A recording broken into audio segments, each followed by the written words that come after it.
was lucky enough to see some of the posts that he was putting on Facebook and the little trips down memory lane as he's posting these pictures. One thing that struck out to me, and this is something that maybe you don't see because everybody's got a cover on, but this particular hairstyle is rather popular among Marines, and everybody's kind of got their own reason for it. Some of us don't really have much of a choice in the matter. But until I started seeing some of these old pictures, I just figured that the good Gunny shaved his head because, like the rest of us, Mother Nature was helping him along and helping him make that decision. But I saw this picture, and it's in the center of your program. It's a picture of him PTing. I would definitely encourage you to take a look at that. But he's got some hair. Not much. It's definitely a high and tight. It's a moto haircut. But I think it's the first haircut, or the first hair color, I should say, that might actually be out of range. The reddest hair. So I was genuinely impressed. I think you should bring it back. Another thing that I noticed as I was looking through the pictures and the things that I was seeing on Facebook is I was seeing people that I met and worked with when I was a Lance Corporal, very young in my own career, and it seems like a lifetime ago, and then haven't met or interacted with those people ever since, and then here they are commenting on his photos on Facebook, and it's like two worlds colliding, and it just reminded me of how small our Marine Corps is, even more so how small our community is, and when you have somebody that's as well-rounded as Gunny Capolite, it's no surprise that he would make impacts on people throughout the community, throughout the Marine Corps. So your presence and your reputation is well known throughout the community. And I think that's definitely something to be proud of. So a quick recap of what he's done is he's done tours in MLG. When he started out, it was FSSG. 1st Marine Division, Blue Diamond. You got to have a tour in the Blue Diamond to be that hardcore ground combat Marine. He deployed twice to OIF, once with the MLG and once with 1st Marine Division. He was in Fallujah in 2004, which anybody that wears the uniform or pays attention during that time frame knows that Fallujah was not a good place to be. And then he went and did a tour on recruiting duty. I think we can probably all say that we know somebody, or maybe more than a few people, who've gone on recruiting duty and it doesn't end well. Recruiting duty is a very challenging tour. That's real love. One of the biggest trials that a lot of Marines encounter in their career. Not only was he successful, but he was meritoriously promoted to staff sergeant while he was on recruiting duty. I think that's commendable. I think that's just one more indicator of his belief that the most important thing is performance. Bloom where you're planted, perform and excel at whatever task that you're doing. He did a tour at I&I duty. While he was there, he had to serve as the CACO, which is the Casualty Affairs, Casualty Assistance Calls Officer. That's the person that has to go notify family members when their loved ones get killed. 3 Marines killed in combat. He had to serve as the CACO to go notify those Marines' families and walk them through the entire grieving process till their sons were laid to rest.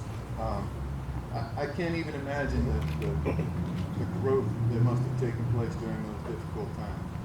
And it's one more thing that builds to the excellent Marine that we have in front of us today.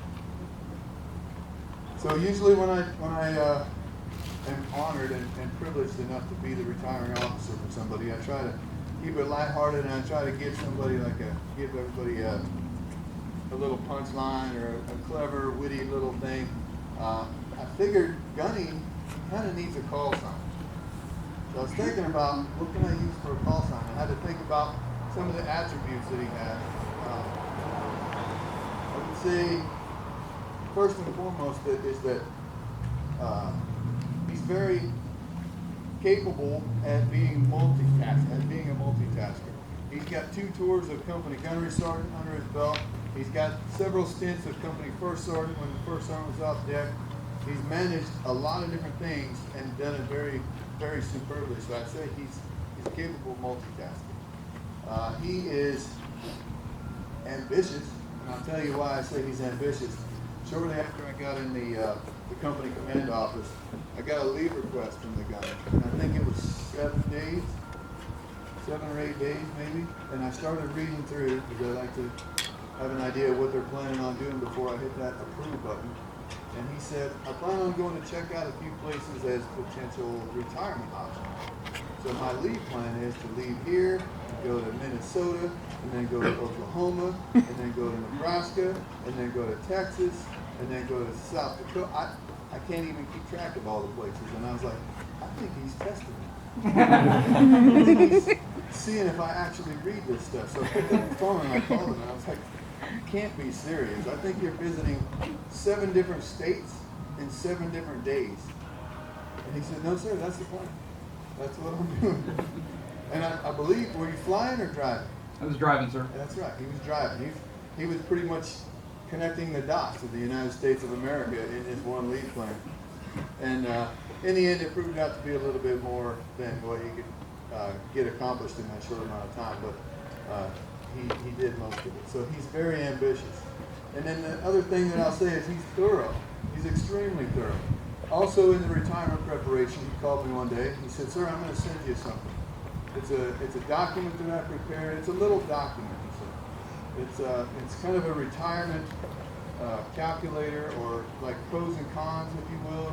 And it evaluates all the 50 states to give you the pros and cons of those states, see if you want to retire there. I said, okay, send it on over. So he sent me this document.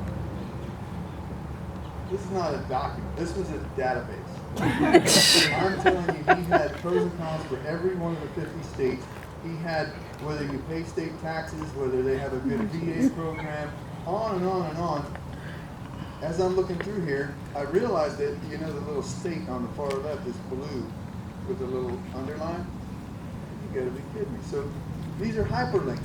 These are state's official government website. Verify and validate all the facts that he had put in there. So it was, I've never said, you need to go into retirement planning. Your job after retirement needs to be helping other people do what you did. So those are the 3 things that jumped out at me. I'm like, C-A-T. We can't call him cat. That's just not going to fly. That'll never work. So I wanted to come up with a little bit more clever call sign, maybe. How are we gonna epitomize what he does and what he brought to the table here? So I go back to what my impressions were of the 2171 schoolhouse, the course that he was the course chief for. Since the day that I got here, I've always been amazed that whenever I step foot into that office, it's calm, cool, and collected. Sir, everything is under control.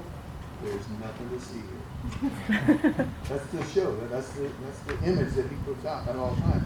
But then I talk to his Marines, and his Marines tell me stories about evil PT sessions, about long hours of standing in formation and making sure that things are done 100% to the T, because he demands perfection from his Marines. And what it does is it results in the love and admiration of his Marines, so that he has the confidence to know that they're going to take care of everything, and that he can project that image of professionalism. So I was thinking about that. What is it that projects a calm, cool, under control, serene image from what you see, but under the surface it's just churning, working, and that's where all the work happens. So I came up with the call sign. It's French. It is Le Canard. Anybody know what Le Canard means? It means the duck. You're a duck on a pond, nice and calm, going right where it wants to go. And all you see is calm, cool, and collected, and everything is as it should be. But what you don't see is the chokehold that he's got on the controlled chaos that's going on underneath. But alas, I can't bring myself to call you that. So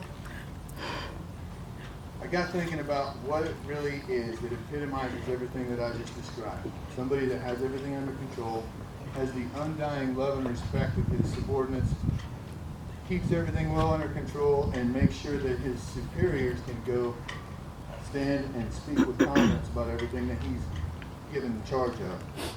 And I realized he's already got the best call sign that anybody could ask for. Because the rank of gunnery sergeant is the most iconic rank in the Marine Corps rank. It is. Think about it. Arleigh Army, Gunny Highway, you have the most influential Marines. And people that have worn the rank and moved on to other things will tell you that was their favorite rank. Gunnery sergeant is where it's at. You're the king of the castle. You control everything within your world, and you have just enough leeway to where the people on top only have to worry about being that politically correct. You have some leeway and some latitude. So the perfect place to be, I think, is the gunnery sergeant. And Gunny Capolite, with the respect, the love, admiration of his men, epitomizes what the Marine Corps expects of the gunner. So I realize he's already got the best call sign anybody could ask for.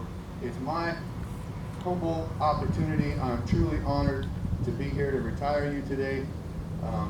I look at this as a blessing on my part, and I wish you the best. And at this time, I will gladly hand this over to the gunner.